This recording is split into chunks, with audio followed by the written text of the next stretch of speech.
Bagi pemilik kediaman yang nak buat open house atau rumah terbuka sempena hari raya ni, ini panduan susun atur dan dekorasi kediaman supaya majlis berjalan lancar dan tetamu selesa.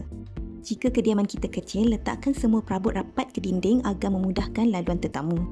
Sediakan meja utama untuk hidangan di bahagian tengah rumah. Susun meja secara island di bahagian tengah agar memudahkan tetamu mengambil makanan dengan mengelilingi meja dan tiada jalan mati yang perlu diundur semula. Boleh juga letakkan dengan lampu liklak bagi menyerikan lagi dekorasi rumah. Beli bunga segar yang wangi seperti lili, ros dan harum sunnah malam, letakkan di dalam pasu sebagai penyeri dan pewangi semula jadi kediaman. Kurangkan hiasan atas lantai dengan pemaidani. Jika ada yang tertumpah, sukar diuruskan nanti. Jika kediaman kecil, banyakkan pencahayaan agar kelihatan lebih besar dan luas. Pastikan kebersihan bilik air dijaga rapi. Sediakan pewangi atau lilin wangi sepanjang majlis bagi memberi keselesaan buat tetamu.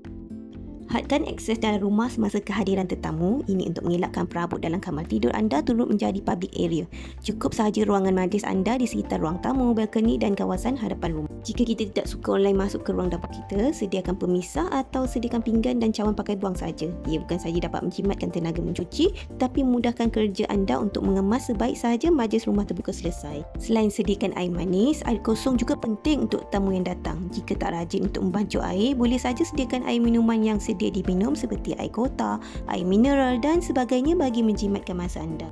Boleh juga sediakan satu ruang yang sesuai untuk bergambar sebagai pot OOTD dengan latar dan pencahayaan yang baik. Jadi tetamu bolehlah jadikan sebagai kenangan ketika beraya di rumah anda. Jangan terlalu banyak hiasan kecil dan koleksi kita pamerkan sewaktu rumah terbuka. Simpan segala peralatan dekor yang sememangnya cantik tapi berisiko tinggi untuk rosak atau pecah.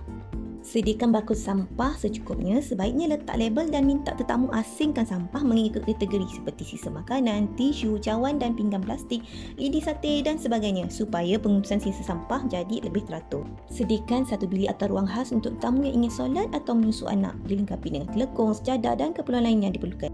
Jangan pasang lagu raya terlalu kuat kerana tujuan majlis adalah untuk mengeratkan silaturahim dengan bertanya khabar dan bersembang. Maklumkan pada anak-anak kita agar dapat membantu dan memberikan kerjasama supaya kita dapat menjadi hos yang baik.